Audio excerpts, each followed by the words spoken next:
Okay, I think we will make a start. So welcome everybody to the Harley Gallery talk for February 2022. My name is Fiona and I'm the Education and Engagement Manager at the Harley Gallery.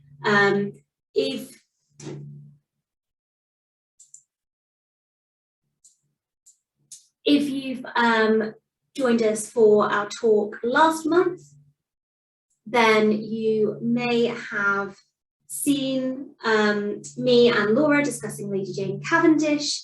Today, I am very happy to be joined by my friend Lauren Butler, who I pestered into doing this talk, but yes, she seems quite excited, so I don't think she took that much pestering. So for those of you that don't know, that haven't visited the Harley Gallery, we are based on the Welbeck estate in Nottinghamshire. We're just down the road from Worksop. The Harley Gallery and the Portland Collection are open Tuesday through to Sunday, 10 till 3 p.m. and they're completely free to enter. So I'm going to pass over now to Lauren, and she is going to lead you through our talk today. Thank you, Fee. Yes, hello everyone. I'm surprised and delighted that you've chosen to spend your lunchtime listening to me talk about dust and spiders. My name is Lauren Batt. I think Fee said Butler, but I did. Sorry, apologies. I got married recently, so yeah, I'm still getting used to it as well. So I work behind the scenes in the curatorial department at Welbeck, looking after the Portland Collection. I have a PhD in history and a master's in museum studies, and I enjoy combining my interests in collections care and historical research. So in this talk today, I'm going to go through some of the preventive conservation that I do here in my role. I'm going to suggest how you can apply some of those same techniques at home, and I'll be dropping in some stories from Welbeck's history along the way. So the first thing I'm eager to point out is that preventive conservation is different from remedial conservation or restoration. So you won't see me on the repair shop anytime soon. We actually have several teams of specialist conservators who sensitively restore objects from paper maps to canvas paintings when they're in poor condition. So my job, as described here, by Echo, is to try and slow down or prevent the damage from occurring in the first place. The great thing about preventive conservation is that anyone can do it. A good way to start is to familiarise yourself with the 10 agents of deterioration, which sound like Marvel characters, but essentially these are 10 key risk factors that could damage your treasured objects. And now is a good time to start learning about them, both because this is the time of year when we start thinking about spring cleaning, but also more generally, as we saw with the recent storms, we're increasingly experiencing the effects of climate change, and more extreme weather is posing new challenges to heritage sites and collections, as we see more instances of flooding, extreme temperatures, higher humidity, and variations in the types and numbers of pests. And so that's going to change the way that we approach collections management in the years to come. Preventive conservation is a big topic to tackle in one talk, so I'm going to go through it relatively quickly, particularly these first 5 agents on the list, which I think are quite self-explanatory. So this talk will be made available online, as Fee said, if you want to watch any of the sections again, and I'll be putting a list of useful resources at the end on the last slide so that you can explore further if you want to. So theft and vandalism. As you may know, the Portland Tiara was stolen from the Portland Collection Gallery in 2018. This was a highly professional and targeted attack, one which you are, I hope, unlikely to experience in your own home. However, you could ask yourself the following questions. Is your grandmother's pearl necklace in a secure place away from the windows? Is it one of a kind, or could you potentially replace it if it was stolen? Finally, if it's something you think might be quite special and could have some monetary value, is it worth getting it valued by a specialist dealer and insuring it? So next is fire and water, which again, I'm sure is something you've already thought about in terms of keeping your home safe and insured. But it's worth making a plan specifically for your irreplaceable objects. So you can buy a new television and a new sofa, but you can't replace your great-grandmother's handwritten recipe book. Welbeck Abbey, where the Portland collection comes from, has experienced its fair share of fires and floods.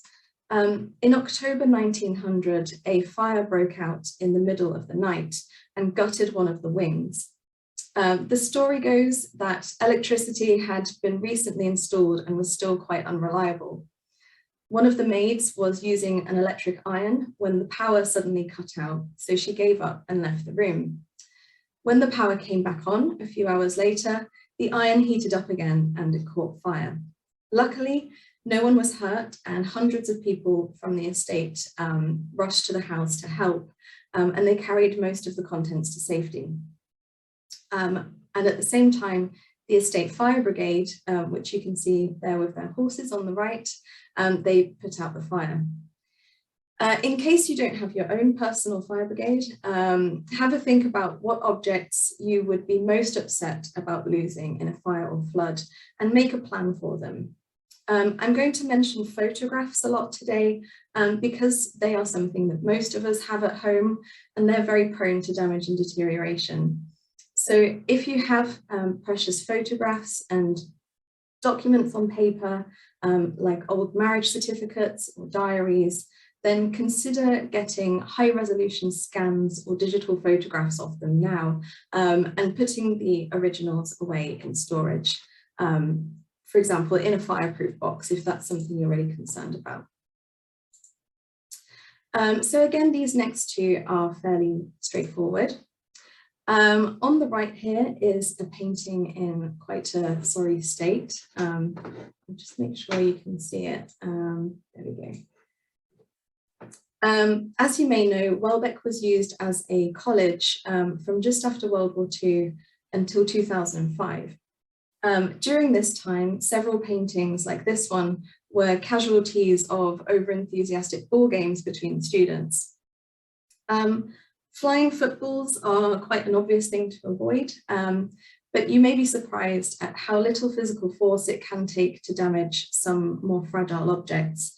For example, if you have a ceramic object like a vase, it's a good idea to check its condition before moving it.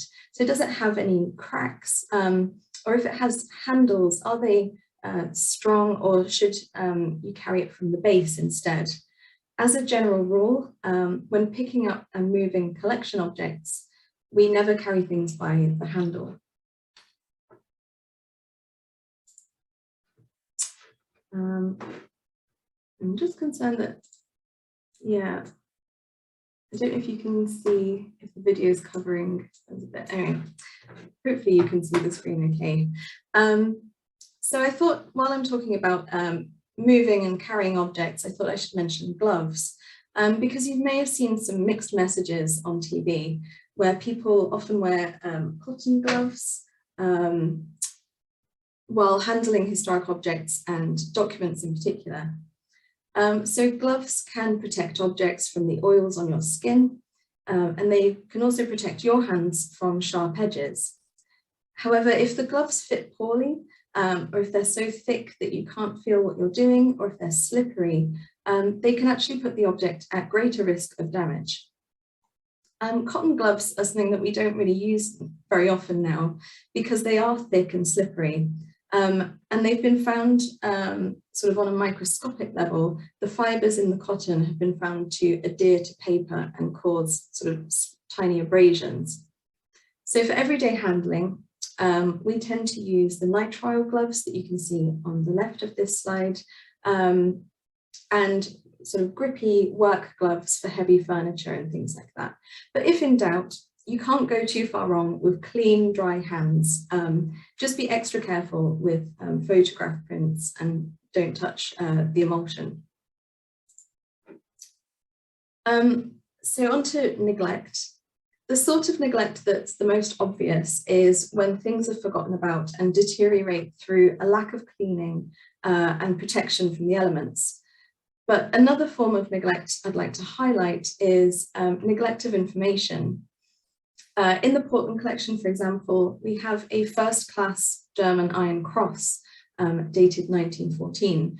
The eagle-eyed among you might see that this picture on the left is actually a second-class German cross, iron cross, sorry, because it has a ribbon. But yeah, ours looks very similar. With our medal, no one recorded the story of how it came to be at Welbeck or who it belonged to. And so unfortunately, it's lost a lot of its meaning and value. I'm investigating a theory that it might be linked to a pig named Tirpitz. That's a story that I don't have time to go into today.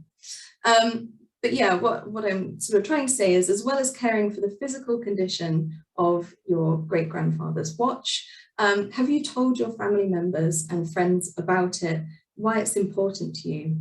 If it's in a box, is the box labelled? And if you gave it to someone, or if anything happened to you, would it still be looked after? Or, like our iron cross, would people wonder what the story was behind it and why you have it? So I'm moving on to the sort of more sciencey section of the talk now.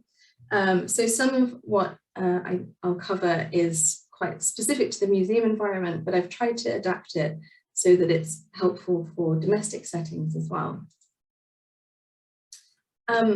When you see the word pollutants, you probably think of environmental pollution, such as from car exhaust fumes. And that kind of pollution can affect historic objects to a degree.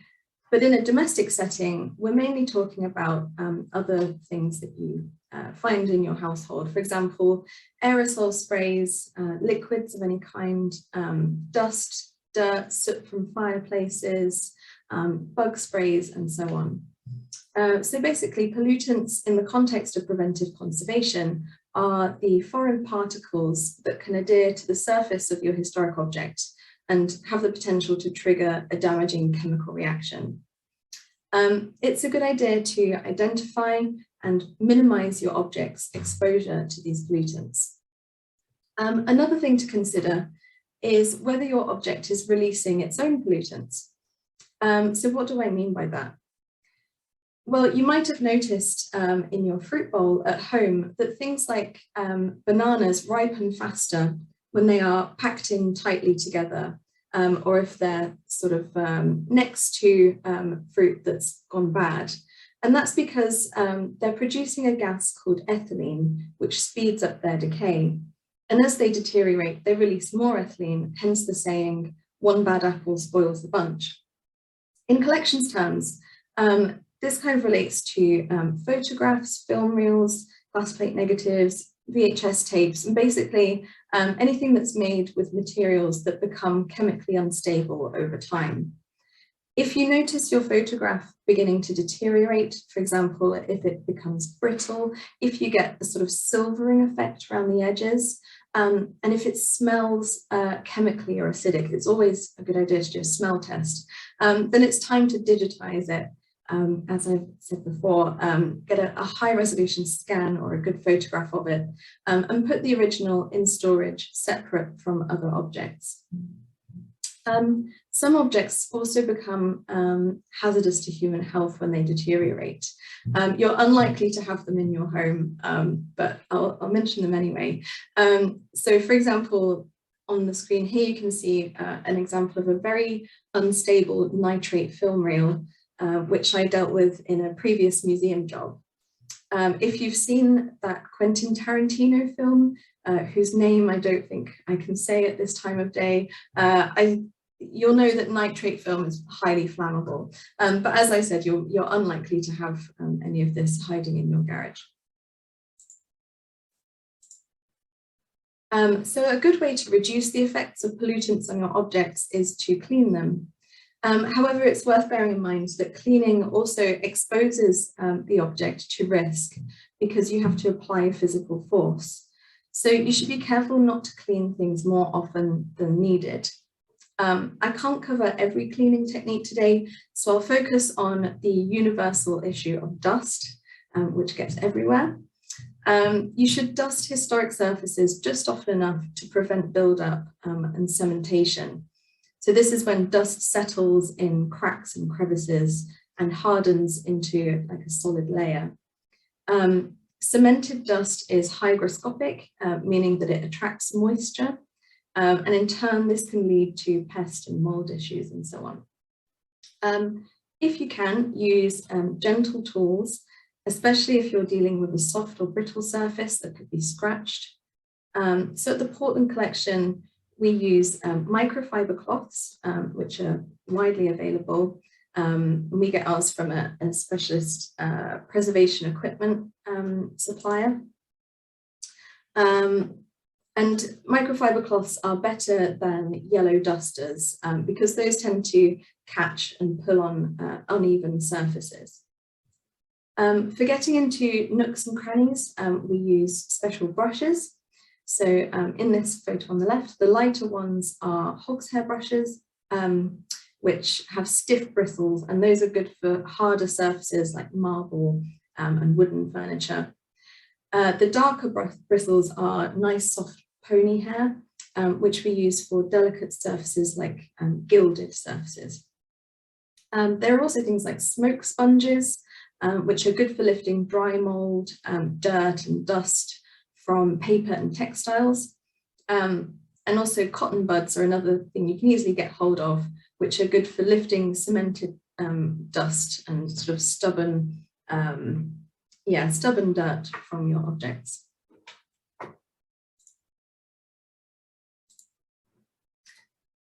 So the next stage of deterioration is one that you'll either love or hate. I had a few delightful photos of busy pest traps to choose from for this section, but as it is lunchtime, I've done my best to avoid spoiling your appetites. So I hope these photos don't put you off your lunch. Unfortunately, we don't know, we often don't know we have a pest issue until we find the damage. Depending on the type of pest, this will present in different ways. If you find holes in wooden furniture, then you probably have a woodworm problem. So woodworm, I should add, is not a specific species, it's an umbrella term for all wood-boring beetle larvae, including the common furniture beetle and the dreaded death watch beetle. If you have an active woodworm issue, you'll find holes in the surface of your furniture. And you'll note that those are active if those holes look new. So look for a colour difference in the wood. On the far left here, you can see a table leg that's been affected by woodworm. And you'll see there are some little holes which are a brighter colour than the surrounding wood. There are also piles of frass, which is a mixture of waste and dust. And a good test to do is if you hoover this up and then a couple of weeks later you see more piles of frass, then you know that you have active woodworm. Other damage that you might come across on other surfaces will include holes and thinning in textiles, usually caused by moths or carpet beetle larvae. You might see uneven brittle paper edges caused by silverfish or book lice. And if you're really unlucky and you have big pests like rodents or birds, then you might see kind of tooth marks or pecking marks and staining. So that's something that, people occasionally come across in their attics. As well as looking at the type of damage that you've got, there are other ways to identify pests. You might actually see the culprits. I'm sure most of you will have seen a silverfish dart across your bathroom floor at one time or another. But if you can't see any sign of what's causing the damage, or if you want to be aware of the presence of pests before they become a problem, you could put down a blunder trap, like the one in the top right corner. These are sticky traps, which are left in areas of high insect traffic. So again, skirting boards, usually near windows or near fireplaces, are good spots for them. They're not designed to lure insects in. They're simply to sort of catch a representative sample of what's present in the room. You can get them for about 50p each, and we use them in the gallery here and in all of our storerooms to keep an eye out for any potential infestations so that we can deal with them before they become a problem. Here is the list of the top 5 most common pests according to the National Trust. Number 1 is the silverfish, which again, that's in the middle of the screen.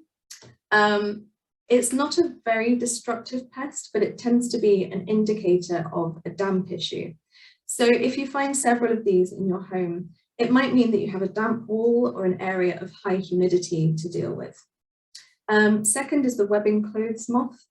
These are the little silvery moths that eat your clothes and carpets, and they're related to the case-bearing clothes moth, which we've funny little tubes of material for their larvae. You might find these in dark spaces under your bed or in your wardrobe. Next is the woolly bear, and these, that's a cute name, but they're not very cute things. They're the hairy little larvae of carpet beetle. Now don't panic if you find 1 or 2 of these in your home, because they are inescapable. You find them just about everywhere. And you can usually keep the numbers at bay just by vacuuming your carpets frequently. Next on the list is the Australian spider beetle, which attack textiles, and they usually enter homes via birds' nests. And finally on the list is the tiny little book louse. These are only about 1 millimeter long, and like the silverfish, they are indicative of damp because their main food source is microscopic mold. So there are several ways of preventing these pests causing a problem. One that I've already mentioned is controlling humidity and damp, because several of these pests rely on damp conditions to breed and feed. In general, you should try to remove food sources, not just human food like crumbs, but also mold, dust, and dead birds in your chimney and things like that. And next, most pests hate being disturbed. They thrive in dark, dusty corners. So as you can imagine, lockdown was an issue for collections managers because the pests went undisturbed for a long time when we couldn't actually access those spaces. So when you come to do your spring clean this year, vacuum under your beds, behind sofas, try and make sure that you're moving your furniture around and disturbing any pests that might be planning to lay eggs or breed in those spaces. And then all year round, try and make sure that you're opening and closing your curtains, letting fresh air in.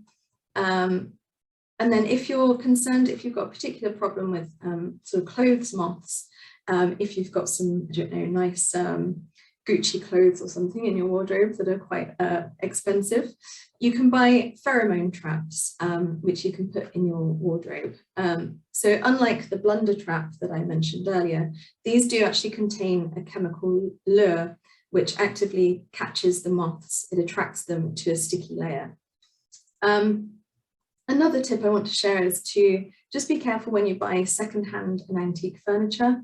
I buy lots of things off Facebook Marketplace and eBay because it's a good place for a bargain. But if you can, just quarantine these items in your garage or in a particular room until you're sure that there's no active woodworm going on. Make sure you give them a good clean and monitor them for any signs of new damage or that frass that I showed you. And finally, make friends with spiders. Unfortunately, spiders are the #1 thing that I catch in my pest traps. And I say unfortunately because spiders are natural predators for some of the pests that you get in your home. So leave at least some of them alone and they'll do some of that work for you. If you encounter a minor infestation, you might be able to tackle it through cleaning and vacuuming. As I said, carpet beetles, they can be kept in low numbers just by regular vacuuming. Or you can also, as I said, deal with damp problems that might be attracting things like silverfish. Small objects, for example, clothes, if those are affected by clothes moths, they can be wrapped in plastic and put in the freezer for at least 72 hours, and that can kill a minor infestation. Pesticides ideally should be a last resort, as they are often pollutants themselves and can affect the object. But if you do need to use them, make sure you follow the instructions carefully and use them safely. If you're unlucky enough to get a bad pest infestation of any kind in your home, my advice would always be to seek professional help or advice. Don't try and deal with it yourself, because major pest infestations can have a real impact on your physical and mental health, as well as your house and its contents. So finally, I'm quickly going to go over light, temperature and humidity. I've grouped these together because they're all sort of in the category of invisible forces which can work together to cause damage over time. So light is an agent of deterioration which can cause damage slowly, and you might not detect it until it's already too late. The example I've used on this slide is actually from my own home. On the bottom is a print that I have of La Balançoire by Renoir, which belonged to my grandparents. And it's been hanging on various walls with no protection from sunlight for around 20 years. In the top right corner is the original painting. So you can see how exposure to sunlight has washed out the colour, particularly those blue tones. It might come as a surprise to you, or it may not, that modern dyes and inks are often less stable than their historic equivalents. Modern paper tends to be more acidic, which doesn't help. And so more modern objects like this can actually deteriorate quite quickly. To avoid this kind of damage, consider limiting the amount of sunlight by closing blinds and curtains when you leave the house, like if you go on holiday. Keep objects out of direct sunlight if they are prone to sun exposure. And if you have something really valuable, like an original Monet, you could invest in UV filters for your windows. I mean, that's a bit extreme for most people. Another cool thing is you can get apps on your phone which read lux levels and can give you an indicator of how much an object is being exposed to sunlight and whether you should move it. Although I'm not sure how accurate they are. I've not used one myself. And again, I'm going to say it, particularly look after your photographs. Those are so prone to fading from exposure to sunlight. So again, scan them or take high quality photographs of them, put the copies on display, print those ones out and frame them, and put the originals away in storage. The purpose of storage is to add layers of protection or buffers between an object and agents of deterioration in the environment. There are lots of different ways to store objects, so I'm just going to give this one tip. Think carefully about the materials that will be in direct contact with the surface of your object. Most modern papers and cardboards, as I said, are acidic. So if you put, say, your wedding dress straight into a cardboard box, it might cause it to discolour over time. So invest in some acid-free tissue paper. That's a very good kind of general buffer that we use a lot. And it's a safe packing material for lots of objects. So So yeah, wrap the dress in something acid-free before you put it into your box. Humidity and temperature are important agents to consider, particularly as we experience more extreme weather and swings in temperature due to climate change. If the balance of temperature and humidity isn't quite right, the knock-on effects include condensation, pests, mold growth, and mechanical damage. An example of mechanical damage can be seen on the textile in the top right corner. Swings in humidity and temperature have caused this textile to take in and release moisture, causing it to expand and contract. And over time, this causes the threads to split and it creates tears. The same process can affect things like painting canvases, and it can warp wooden fixtures and furniture.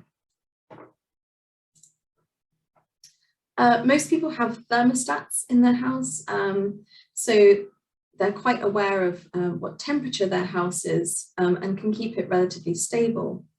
However, most of you probably couldn't say how humid your rooms are, myself included.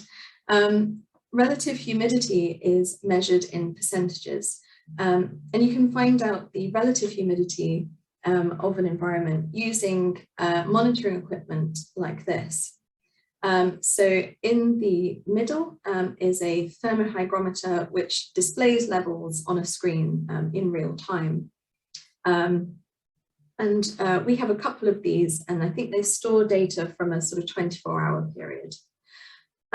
In the top left corner, this thing a bit more high-tech, these are called data loggers, and they have a USB connector on one end. So you plug them into your computer and they will generate a graph of levels over time. They can store an awful lot of data, sort of several months, which is really useful.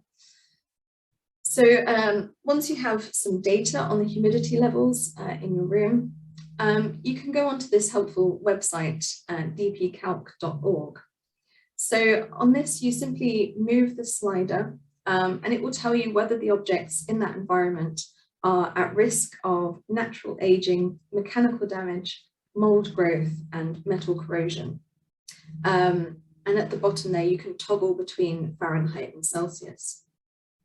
You don't need to worry about the dew point because it calculates that for you. So here, as an example, I've inputted the data from the thermohygrometer that's on the photograph that I've been showing you. So the temperature is relatively low, it's 15 degrees Celsius, but the relative humidity is very high. So for reference, anything over 70% can trigger mold growth in the space of a few days or weeks.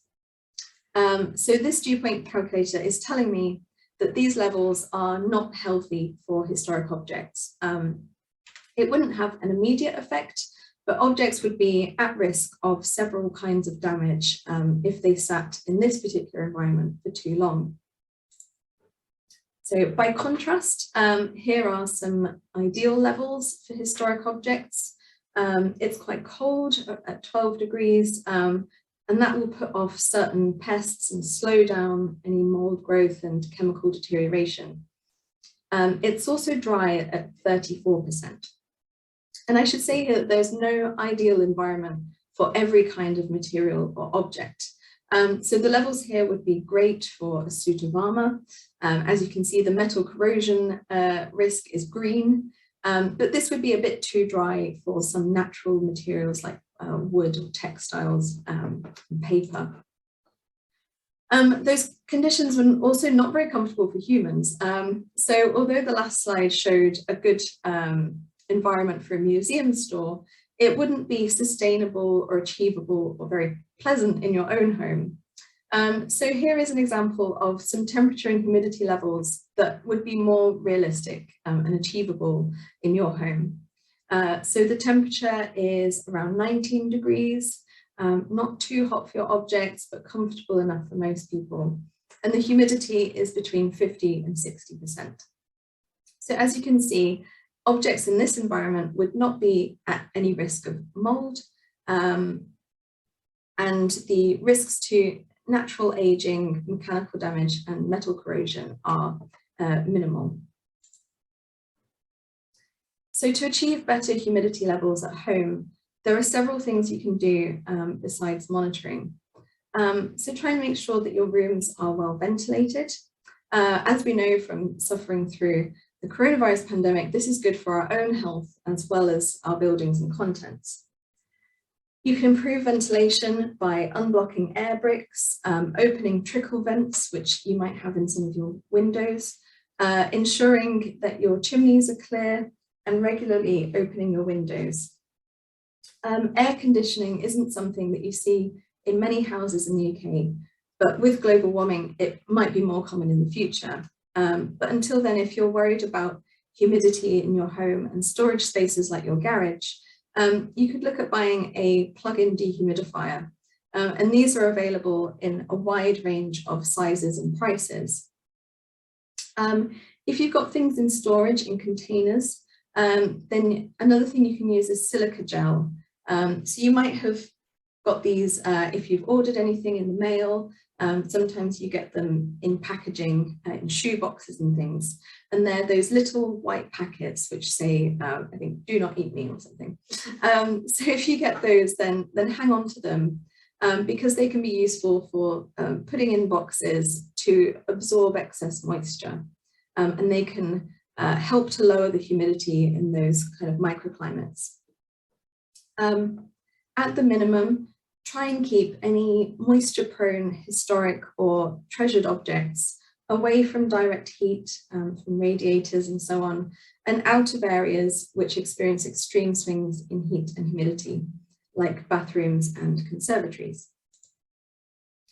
So thank you everyone for listening. Sorry, that was quite a whistle-stop tour through the 10 agents of deterioration. But I think we have a bit of time now if anyone has any questions to put in the chat box. And while we're looking at those questions, I'm going to leave this list of resources up so that you can do a bit of further reading if you'd like to.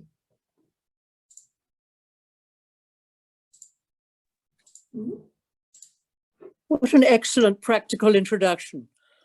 I wish I'd had some of that. I wish I'd had some of that when I was a young curator, but it's all come on so much. Well done. Oh, thank you very much. Yeah, it was quite a hard topic to distill into 40 minutes. But yeah, I thought going through the 10 agents of deterioration would be a good way to kind of structure it as an introduction. So yeah, if anyone does have any questions, then yeah, feel free to turn your microphone on. I think that was Philippa. Sorry, chipping in. Or you can also put them in the chat box. Yeah, and if you think of any later as well, when we upload the video, you can leave a comment there. I had a question, Lauren. I was wondering which agent of deterioration you deal with most often, sort of day to day in your work. That's a good question. Well, I suppose all of them to a degree, in the sense that we're always monitoring for them. And some of them are inescapable. So we have a daily sort of battle with dust. And as I said, those pests that get everywhere, the carpet beetles and moths and things. I mean, I think every collection experiences them at some time or other. But yeah, I'd say all of them are important to bear in mind at all times. So is there ever a point where conservation is no longer worthwhile for an object? That's a really good question, and yeah, it's one that collections managers often have to consider. So for example, you might have a situation where an object is so affected, for example, by a pest infestation, that it's putting other objects at risk. And if that object is deteriorated to the point where it no longer, resembles what it is, no longer resembles the same object, and is no longer sort of usable, and if it has no value, then sometimes in museums there'll be a process of deaccessioning, is what we call it, where a sort of board of people get together and they will discuss what to do with that object. And in some cases it is it does then leave the collection, but it's really an extreme solution. We don't often give up on an object. I think every object has a value, whether whether that's just that it tells a story about the collection or about a person. So yeah, I'd say there's not often a point where conservation is no longer worthwhile, especially preventive conservation. It's always worth, just doing those checks and keeping things in a stable condition. I guess sometimes it's worthwhile seeing an object that has deteriorated and preventing it from deteriorating further, so you can show evidence of that damage and what can happen to objects, what has happened because of, say, a flood or whatever. Absolutely. And a really interesting case study actually is Welbeck Abbey, which is a National Trust property, and that's actually been kind of frozen in a state of decay, and that's a really interesting place to look around, because we're very used to seeing historic properties presented in pristine condition, and Welbeck Abbey is a place where sort of the wallpaper's hanging off the walls, you've got kind of taxidermy on the bed. It tells this completely different story of the decline of that way of life. So yeah, there are different approaches to conservation, and all of them sort of really interesting, I think. So we have another interesting question from Catherine. Could you use rice instead of silica gel? Heard it's good for reviving wet mobile phones. I have actually done that with a mobile phone that fell into the bath. So I've not heard of it being used in preventive conservation, and my concern would be that it may have an effect of absorbing moisture, but it may also attract pests. So I'd be wary of using rice just in case there are any any nasty critters that are attracted to the rice.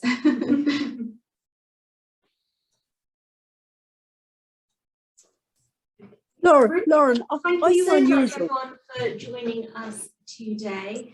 We have got a couple of other talks coming up. Sorry, it's very bright, as you can see. I'm getting the midday sun, which is lovely, but maybe not straight in my eyes. So we've got another couple of talks coming up if you're interested. So our next one will be on the 25th of March, midday, the last Friday of the month, as usual. We will be joined by artist Michelle Reeder, who has been creating some sculptures for us for a new art round. She'll be talking about her process using found objects to create historic inspired artwork. And then the month after that, the 29th of April, we'll be joined by Callie Greaves, who is one of our gallery coordinators.